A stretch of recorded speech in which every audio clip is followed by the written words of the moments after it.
forcés. Et ce sont les violents qui s'en emparent. Le royaume des cieux est forcé. Et ce sont les violents qui s'en emparent. Je bénis Dieu pour ta vie ce matin parce que tu as été une violente femme.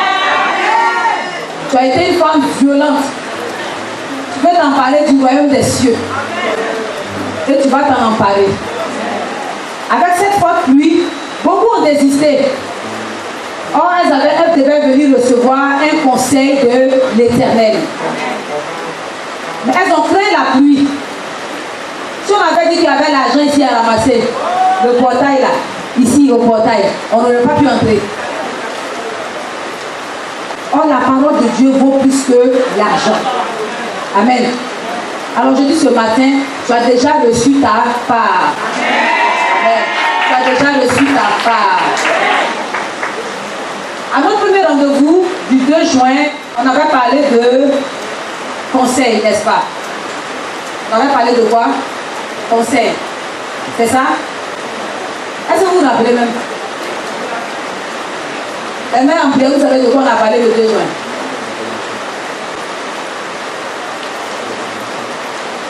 Qui se rappelle? C'est le thème d'aujourd'hui qui parle de conseil, mais le 2 juin qu'on était là la dernière fois. Faire de chaque femme une mère en prière. Vous avez oublié. Faire de chaque femme une mère en prière. Et aujourd'hui c'est la suite logique. Comment faire de chaque femme une mère en prière? C'est vrai qu'on veut sauver nos maris, on veut sauver nos enfants, on veut sauver nos maisons. Mais avant de les sauver, il faut que nous-mêmes on soit sauvés. Imaginez quelqu'un qui est en train de se noyer. Dans une vague pleine, les gens se noient. La personne qui veut sauver la doit savoir nager. Ou bien doit être accroché à quelque chose. Mais tu ne sais pas nager. Tu n'es accroché à rien. Et tu veux sauver les autres. Qu'est-ce que tu vas créer? Ta panique là même va tous les engloutir rapidement. Alors pour pouvoir sauver, il faut que nous-mêmes on soit sauvés. Et c'est le conseil que Nathan a voulu donner à Bathsheba, la maman de Salomon. Il a dit dans 1 Roi 1, verset 12, viens, maintenant je te donnerai un conseil afin que tu sauves ta vie et la vie de ton fils. Donc afin que tu sauves ta vie d'abord. Si elle n'est pas sauvée, Bathsheba, elle ne peut pas sauver Salomon. Donc avant de sauver nos maisons, nous devons nous-mêmes d'abord être sauvés. Et c'est ce conseil qu'on va recevoir ce matin de la part du Seigneur. Amen. On va prier ensemble. Seigneur, nous sommes à notre rendez-vous. Le rendez-vous que nous avons pris avec toi. Et nous sommes venus écouter le conseil que tu as pour chacune de nous en tant que mère. Le conseil que tu as pour chacune de nous en tant que veilleuse. Le conseil que tu as pour chacune de nous en tant que gardienne de sa maison. Nous sommes tout cuits. Nous sommes disposés. Nos cœurs sont disposés à recevoir ce conseil. Donne-nous, quand nous aurons reçu ce conseil-là, de le mettre en application. Pour que, Seigneur, étant sauvés, nous puissions aussi sauver les membres de notre famille. Nous puissions aussi sauver ceux que tu nous as donnés. Que toute la gloire te revienne, Père, au nom de Jésus. Amen. Le Seigneur m'a conduit dans Timothée. Paul, qui parlait à Timothée, a donné un conseil. Et ce sera moi mon conseil pour nous ce matin. Amen. Les autres mamans vont venir donner le conseil que Dieu leur a donné pour nous ce matin. Mais mon conseil pour nous ce matin se trouve dans 1 Timothée 2, versets 14 à 15. 1 Timothée 2, versets 14 à 15. Alors Paul parle à Timothée, il dit, et ce n'est pas Adam qui a été séduit par la... Ce n'est pas Adam qui a été séduit, c'est la femme qui séduite, s'est rendue coupable de transgression. Elle sera néanmoins sauvée en devenant mère si elle persévère avec modestie dans la foi, dans la charité et dans la sainteté. Amen. Alors il dit, la mère sera sauvée si elle persévère avec modestie, dans la foi, dans la charité, donc dans l'amour et dans la sainteté. Donc la mère qui veut sauver son enfant pour moi ce matin, mon conseil, il faut que cette mère-là soit persévérante dans la foi, soit persévérante dans l'amour et soit persévérante dans la sainteté. Alors c'est quoi être persévérant dans la foi? Nous tous, on se connaît la foi. Tout le monde dit j'ai la foi. Seigneur, donne-moi la foi. Seigneur, donne-moi la foi. Alors c'est quoi ce matin? La foi dont je veux vous parler, on la voit dans Romains 10, verset 17. Donc on va lire ensemble Romains 10, verset 17. La Bible dit, la foi vient de ce qu'on entend, et ce qu'on entend vient de la parole de Dieu. On peut expliquer de différentes manières la foi. Mais ce matin, je veux vous parler de la foi qui vient de la parole de Dieu. Je pense que toute la foi pour tout le monde vient de la parole de Dieu, mais c'est cet aspect-là. C'est de cet aspect que je vais parler ce matin. Comment on a la foi? Parce qu'on a entendu Dieu nous parler et parce qu'on a gardé cette parole. Amen. La foi vient de la parole de Dieu. La foi vient de ce qu'on entend. Et ce qu'on entend vient de la parole de Dieu. Alors ce matin, je vais demander à une maman qui dit qu'elle va à l'église, elle est chrétienne, elle prie pour sa maison. Qu'est-ce que Dieu lui a dit par rapport à une situation dans sa maison? Amen. Parce que là, on parle de la foi qui vient de ce qu'on entend. Et ce qu'on entend doit venir de la parole de Dieu. Amen. Alors, quand on dit qu'on a la foi, ça suppose qu'on a entendu Dieu nous parler. Dieu nous parlait comment? Audiblement, ou en vision, ou en songe, ou en prophétie, ou en parole de connaissance, peu importe, on va dire la manière, parce que la Bible dit Dieu parle tantôt d'une manière, tantôt d'une autre, ou que ça vienne de ma méditation personnelle, peu importe la manière que Dieu choisit pour me parler. Une chose est certaine, je dois entendre Dieu me parler. Et c'est sur ce que Dieu m'a dit que ma foi va s'asseoir. Amen. La foi vient de ce qu'on entend. Et ce qu'on entend vient de la parole de Dieu. Alors, je prends un exemple simple. Je traverse une situation qui fait que j'ai perdu le sommeil dans ma maison. Je suis en prière, c'est bien. Je jeûne, c'est bien. Je fais les combats, c'est bien. Mais qu'est-ce que Dieu m'a dit par rapport à cette situation? Si Dieu ne m'a pas parlé par rapport à cette situation, sur quoi je fonde ma foi? Parce que c'est par rapport à ce que Dieu m'a dit que je vais persévérer. Parce que s'il dit, forcément, il fait. Ce que sa bouche dit, sa main l'accomplit. Il a le pouvoir de faire ce qu'il dit. Amen. Alors si Dieu m'a dit que par rapport à cette situation, voici ce que je vais faire, je m'attends à lui parce qu'il m'a dit. Alléluia. Si moi, je fais une promesse à une femme ici, à 50% ou bien 40%, je peux réaliser la promesse comme ne pas la réaliser. Alléluia. On va dire la vérité. Nous sommes tous humains. Et on a des limites. C'est vrai. Je suis sincère. J'ai envie d'aider. J'ai envie de rendre service. Un service que tu m'as demandé, j'ai bien envie de te le rendre. Mais après, ça dépendra de mes moyens. Amen. Or, nous avons un Dieu qui n'est pas limité. Un Dieu qui n'est pas limité dans ses moyens. Il est le créateur de toutes choses. Il a fait l'or. La Bible dit dans Agé, l'or et l'argent lui appartiennent. Alors si c'est une question d'argent qui est mon problème dans ma maison, ce Dieu-là, s'il me fait une promesse par rapport à ça, rien ne peut le limiter par rapport à me donner cet argent. Ou bien, parce que l'or et l'argent lui appartiennent. Les trésors de la terre lui appartiennent. Alors est-ce qu'il peut être limité par un montant? Ce montant n'a pas être colossal s'il s'agit d'un humain. D'un être humain, tu vas vers ta soeur, ton oncle, tu dis, bon tonton, est-ce que tu peux me rendre un service? J'ai besoin de 15 millions. Là, dit, oh,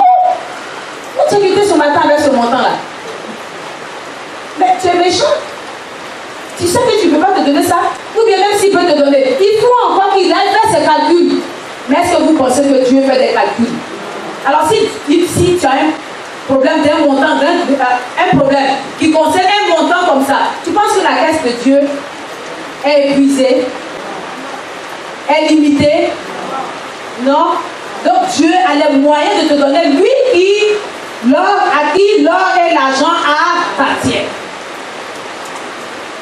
Si c'est un problème qui concerne, je ne sais pas, le cœur de tes enfants, de ton mari, il dit dans Ézéchiel, je vais vous donner un cœur nouveau et je vais mettre en vous un esprit nouveau. Amen. Quelqu'un qui dit, je vais vous donner un cœur nouveau et mettre à vous un esprit nouveau, ça veut dire qu'il a de la réserve.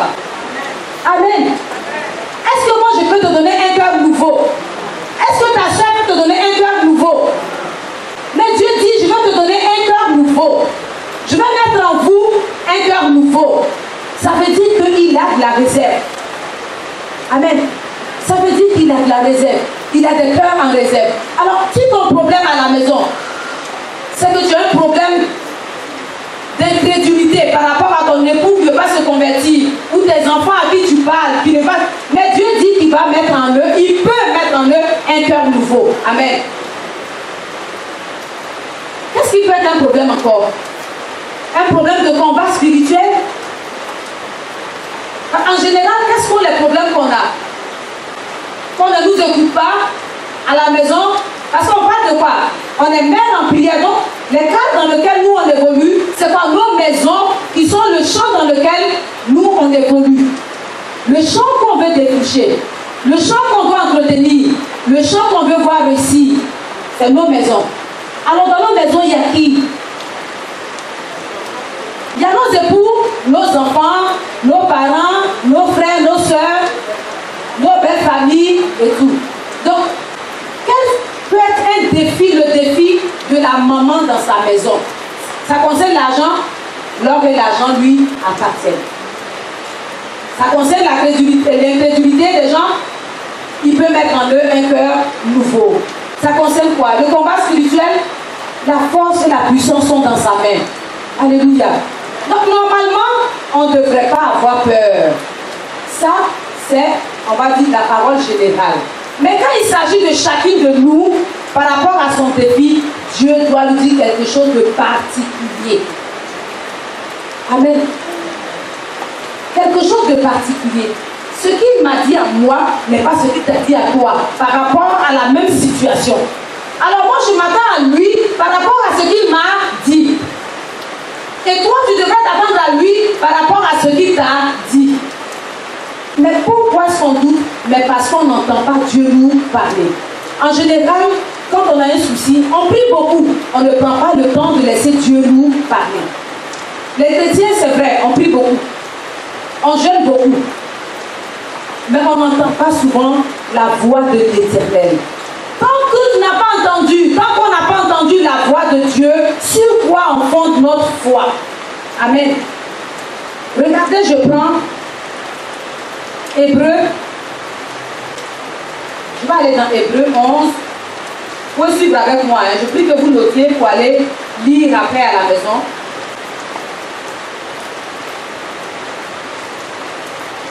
La Bible dit, Hébreu 11, verset 11, c'est par la foi que Sarah elle-même, malgré son âge avancé, fut rendue capable d'avoir une postérité parce qu'elle crut à la fidélité de celui qui avait fait la promesse. Amen. Elle a cru à la fidélité de celui qui a fait la promesse. Ce n'est pas un homme qui a fait la promesse, c'est Dieu qui lui a fait la promesse, une promesse personnelle. Elle a entendu des serviteurs de Dieu, c'est vrai que la promesse avait été faite à son mari, mais elle aussi a entendu quand les hommes parlaient. Les 3 hommes que son mari a reçus à la maison, elle les a entendus dire l'année prochaine, à cette même période, Sarah aura un enfant. C'est vrai qu'au début, dans son cœur, elle a ri. Mais elle a cru à qui? À celui qui a fait la promesse et qui a dit qu'il n'y aura pas de stérile dans sa maison. Mais parce qu'elle a eu cette parole-là, qui dit que l'année prochaine, à la même période, elle va avoir un enfant, alors peu importe peu importer les circonstances. Elle se trouvait, elle avait quoi? 89 ans qu'elle a eu cette promesse. Parce qu'elle a eu son fils à 90 ans. Alors elle devait certainement être ménopausée, certainement très vieille. Elle devait marcher avec une canne. Mais on dit, elle a cru en la fidélité de celui qui a fait la promesse. Alors, qui t'a fait la promesse?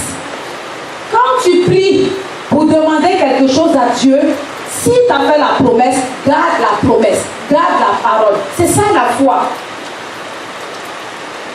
Ce n'est pas prier, jeûner, j'ai beaucoup prié, j'ai beaucoup jeûné, c'est bien. Mais qu'est-ce que Dieu m'a dit par rapport à la situation?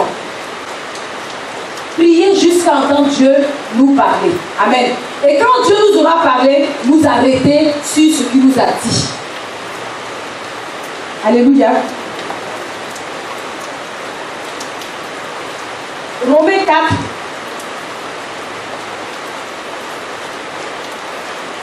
Romains 4, verset 20, dit, en parlant d'Abraham, il ne douta point par incrédulité au sujet de la promesse de Dieu, mais il fut fortifié par la foi, donnant gloire à Dieu. Il ne douta point. Alors quand tu reçois donc la parole de Dieu, tu reçois la promesse de Dieu, tu ne dois plus douter. Donc, on voit que la maman sera sauvée si elle persévère dans la foi. Ça veut dire que si elle entend une parole, qu'elle garde la parole par rapport à la situation qu'elle traverse, elle sera sauvée. Parce que celui qui lui a donné cette parole-là ne faillit jamais. Amen. Celui qui lui a dit cette parole, il a la réserve pour exécuter la parole qu'il a dit. Il a la réserve pour, on va dire, accomplir sa promesse. Donc maman, pour toutes les situations de ta maison qui te faisaient pleurer, qui te faisaient gémir, qui faisaient que tu avais perdu le sommeil, il faut que tu entendes la voix de Dieu. Il faut que tu entendes Dieu te parler. Il faut que Dieu te dise quelque chose. Abraham s'est appuyé sur ce que Dieu lui a dit. Amen.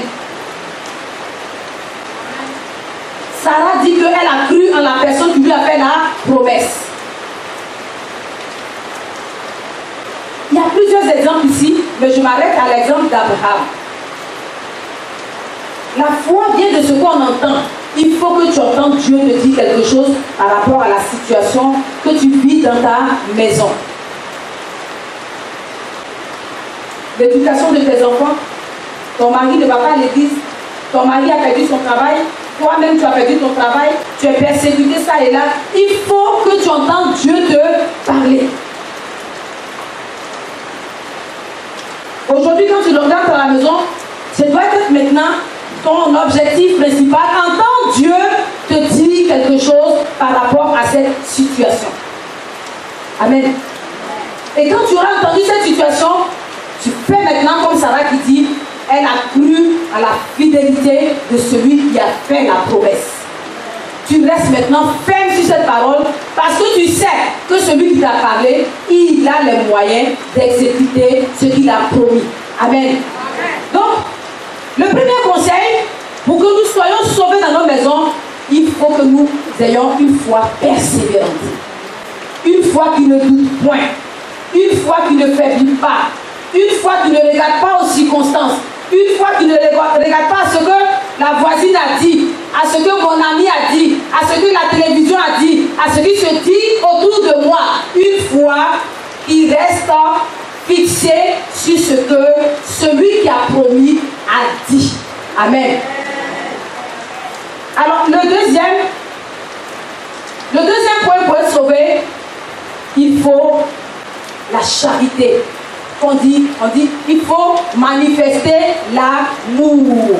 Il faut être une maman qui manifeste l'amour, qui manifeste la charité. Quand j'ai vu dans le dictionnaire, charité, on dit faire du bien à autrui. C'est un acte inspiré. C'est aussi l'amour en acte. L'amour qu'on dit qu'on a dans nos cœurs là. Il faut que ce soit manifesté. Il faut que quelqu'un voit que ce que tu dis dans ta bouche, j'aime mon frère, j'aime ma soeur, si tu le manifestes en acte, ça se voit. faut pas que ce soit dans ton cœur. Il faut que les gens voient. Amen. Il faut maintenant passer à l'acte. Et cet amour-là, le conseil que moi je vais donner ce matin, par rapport à une maman, on a commencé par la foi persévérante, l'amour aussi persévérant. Amen. L'amour aussi. Dans quel cadre? Dans notre maison. Maman, il faut aimer les gens de ta maison. Les gens de ta maison, c'est qui? Les gens de notre maison, c'est qui? On va d'abord partir sur la parole de Dieu. Et puis après, on va définir les gens à aimer dans nos maisons. Amen. Donc, on a 1 Jean 2, c'est ça, 1 Jean 2, verset 9 et verset 11. La Bible dit, celui qui dit qu'il est dans la lumière et qui est son frère est encore dans les ténèbres. Mais celui qui aime son frère demeure dans la lumière et aucune occasion de chute n'est en lui. Mais celui qui est son frère est dans les ténèbres. Il marche dans les ténèbres et il ne sait où il va parce que les ténèbres ont aveuglé ses yeux. Amen. Celui qui dit qu'il est dans la lumière et qui est son frère est encore dans les ténèbres.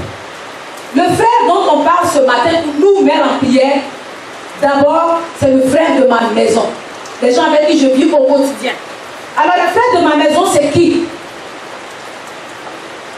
C'est qui? Le frère que j'ai dans ma maison, c'est qui? Il y a mon mari, il y a mes enfants, il y a qui encore? Mes beaux-parents, donc mon beau-père, ma belle-mère, mes beaux-frères, mes belles-sœurs, c'est pas, comment on dit? Les enfants de mon mari, que Dieu te bénisse, maman. Il y a qui encore? Les gens qui travaillent dans ma maison. C'est pas la famille nucléaire, hein, ça veut dire non. Même les cousins, les cousines de mon mari, c'est la famille. La famille. Amen. Ce qu'on appelle ma famille, ce qu'on t'a présenté comme famille, quand tu rentrais dans ce foyer, on t'a dit celui-là c'est mon cousin, c'est famille. Celui-là c'est mon neveu, c'est famille. Celui-là c'est mon enfant, c'est famille. Amen. Ce sont nos premiers frères, ceux qu'on côtoie dans nos maisons. Mais en général, est-ce qu'on les aime? Est-ce qu'on les aime? On ne les aime pas. La Bible dit, celui qui dit qu'il est dans la lumière, donc qui est dans le Seigneur, et qui est son frère, est encore dans les ténèbres. Et encore dans les ténèbres. Jean 2, verset 9. 1 Jean 2, verset 9. Et le frère que tu as trouvé dans ta maison parce que ton mari a fait un bébé dehors, qu'est-ce que lui a à voir? Bon, il y en a même qu'on a trouvé là avant de nous marier. Il y en a qui sont venus nous trouver, c'est vrai, ça fait mal au cœur. Mais qu'est-ce que lui a à voir? Et même s'il avait à voir, la Bible dit tu dois l'aimer. Amen. La Bible dit tu dois l'aimer. Il est déjà ton frère, il est déjà un humain. Tu dis que tu aimes Dieu, que tu ne le vois pas, alors que ton frère que tu vois, tu ne l'aimes pas. C'est ce que la Bible dit. À 90%, maman, dans les maisons évangéliques, les foyers évangéliques, les beaux-parents sont sorciers. À 90%. Depuis un certain moment, on fait le constat que les beaux-parents sont devenus sorciers depuis 90 jusqu'à 2018. Alléluia. Et les belles-mères sont devenues des sorcières et les beaux-pères sont devenus des sorciers et on les aime plus et les gens ne peuvent plus profiter de leurs enfants. Les gens ne peuvent plus vivre du fruit de leurs entrailles. Des gens qui sont portés, ils ont encouragé, ils ont câliné, ils ont pouponné, leur affection leur arraché du jour au lendemain parce que quelqu'un a décidé. Alléluia. Parce qu'une chrétienne convertie qui parle en langue, donc il reçoit des révélations toutes les nuits, a décidé que c'est fini. Alléluia. Où est l'amour de Dieu? Et on passe sur ce verset-là de l'Exode qui dit tu ne laisseras pas vivre la sorcière. Mais donc pourquoi tu ne prends pas un couteau pour la tuer? Alléluia. Si on ne laisse pas vivre la sorcière, prends donc un couteau et va la tuer. Tu ne suis pas ta maman parce qu'elle n'est pas sorcière. Mais ta maman aussi, elle va avancer en âge d'être sorcière. Parce qu'en général, quand ils sont un peu jeunes, chocos comme ça, moi j'ai déjà belle fille. Hein. Je ne suis pas encore. Mais quand elle vieillit, c'est un peu des rites. Il suffit qu'elle se réveille un peu le matin, elle est un peu bizarre. Ça figure de sa mari sorcière. Si tu as le malheur que tu n'es pas belle, que tu es vilaine, que tu n'es pas stylée, tu es sorcière. Alléluia. On ne sait pas d'où ça sort et ça coule maintenant les églises, ça coule les rues. Et c'est nous les évangéliques. Et c'est nous. Je suis évangélique. Je suis à l'église et j'entends les gens parler et j'ai mal au cœur. Où est passé l'amour? La Bible ne nous dit pas qu'on ne doit pas combattre la chair et le sang. Mais même si Dieu t'a dit, Dieu t'a dit que la personne est sorcière, où est ton problème?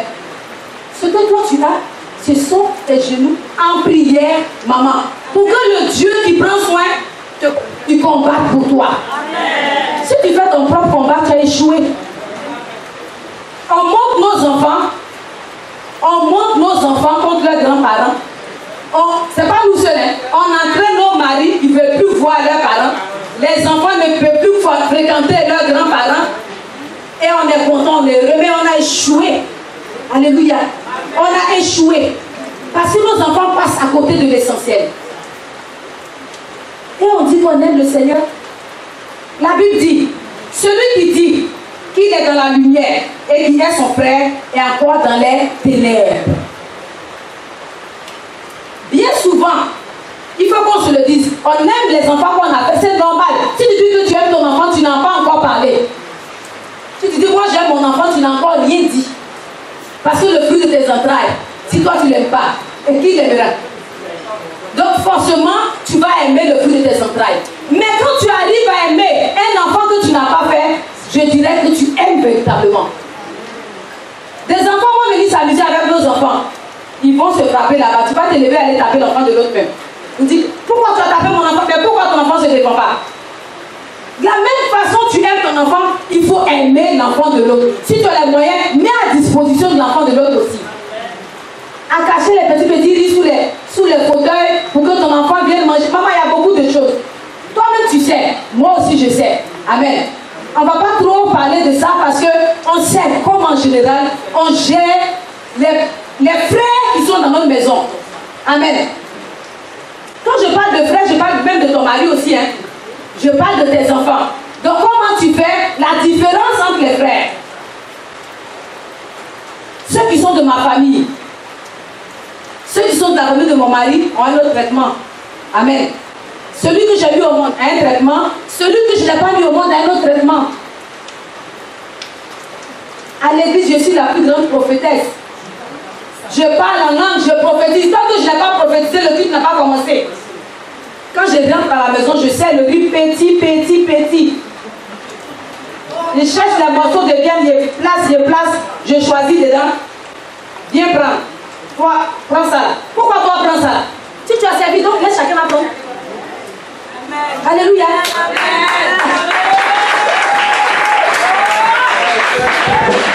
Alléluia. Nous sommes méchants dans nos maisons. Et après, nos enfants payent le prix. Alléluia. À la semence là, et il y a la récolte. Hein. Ce que tu sèmes, tu le moissonneras.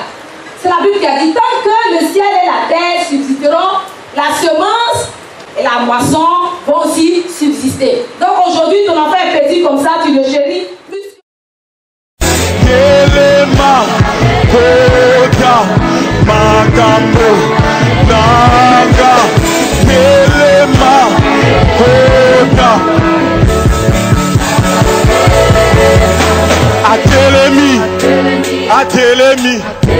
Atelemi,